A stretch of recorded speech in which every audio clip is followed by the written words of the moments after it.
বাসায় বাজার শেষ হয়ে গিয়েছিল অনেক দিন পর গিয়ে আগুরায় গিয়ে একদম ফ্রেশ ফ্রেশ কিছু বাজার করে নিয়ে আসলাম।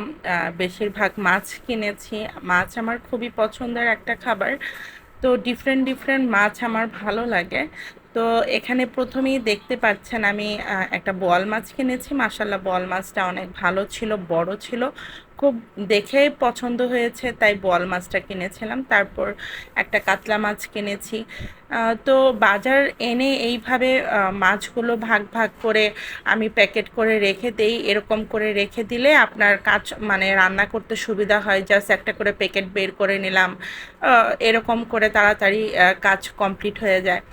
তো আমি কিছু ছোট সরপুঁটিও কিনেছিলাম। তারপরে কাচকি মাছ কিনেছি, কিছু চিংড়ি মাছ কিনেছি। চিংড়ি মাছটা আমার বাসায় আহ, থাকে সব সময়, কারণ ভাজি বলেন, ভর্তা বলেন, এই দুইটা তিনটা করে আমি ওই ছোট ছোট করে কেটে কেটে চিংড়ি দিই, সেটা খেতে খুব ভালো লাগে। তারপর কিছু পাবদা মাছ কিনেছি। আমার বাসার সবারই পাবদা মাছটা খুব ভালো লাগে। একটু আলু আর টমেটো দিয়ে মাখা মাখা একটা ঝোল বা ভুনা বলেন, সেরকম করি। তো ওটা খেতেও খুব ভালো লাগে। আমি সব কিছু বাজার করে আনলে হাতে যদি আমার সময় থাকে, আমি সব সময় এরকম করে প্যাকেট প্যাকেট করে রেখে দেই। আর যখন সময় না থাকে, তাড়াহুড়া থাকে বা অন্য কোনো কাজ থাকে, তখন এইভাবে করে রাখতে পারি না। তো রান্না করতে গেলে তখন একটু ঝামেলা লাগে, যে সম্পূর্ণ আবার ভেজাও, আবার রান্না করে বাকিটা উঠায় রাখো।